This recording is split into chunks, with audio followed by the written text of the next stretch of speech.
સુરતના ડિંડોલી વિસ્તારમાં મહાનગરપાલિકાની કામગીરી સામે સવાલ ઊભા થયા હોય તેમ ન્યૂ ડિંડોલી તરફ જતો અંદાજે 100 મીટર લાંબો રોડ અચાનક બેસી જતા રસ્તા પર મોટો ખાડો પડ્યો। સુરતના ડિંડોલી વિસ્તારમાં વહેલી સવારે એક ચોંકાવનારી ઘટના સામે આવી। ન્યૂ ડિંડોલી તરફ જતો અંદાજે 100 મીટરનો રોડ અચાનક જમીનમાં બેસી ગયો। રોડ ઘસી પડવાની આ ઘટનામાં એક ડમ્પર પણ રસ્તા સાથે ખાડામાં ફસાઈ ગયું હતું। ઘટનાની જાણ થતાં સ્થાનિક લોકો મોટી સંખ્યામાં સ્થળ પર એકત્રિત થયા। સુરત મહાનગરપાલિકાના અધિકારી અને કર્મચારીઓ ઘટના સ્થળે દોડી આવ્યા। હાલ જેસીબી મશીનોની મદદથી ડમ્પર અને અન્ય સામગ્રીને બહાર કાઢવાની કામગીરી હાથ ધરવામાં આવી હતી। મારું નામ દિનેશ પટેલ।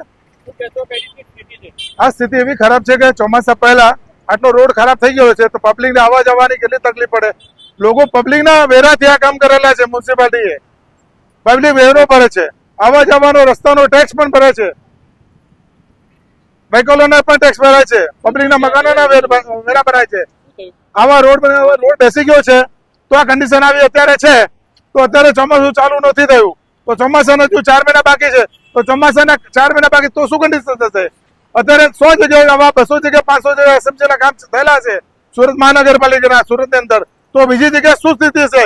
આનાથી બહુ ખરાબ સ્થિતિ હશે। તો એના માટે ભ્રષ્ટાચારને રોકવા માટે સખ્તમાં સખ્ત કાર્યવાહી કરવી જોઈએ અને ચેકિંગ કરવું જોઈએ। સ્થળ ઉપર ચેકિંગ કરવું જોઈએ, પાણી મુકાયું નહીં મુકાયું, જે સ્થળ ઉપર હાજર હતા, જે લોકો કામ કર્યા એમને ઉપર કેસ થવા જોઈએ, એમની પર સખ્ત કાર્યવાહી થવી જોઈએ।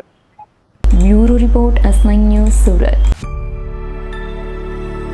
અમારી તમામ માહિતીથી અપડેટ રહેવા માટે જોડાયેલા રહો S9 ન્યૂઝ સાથે।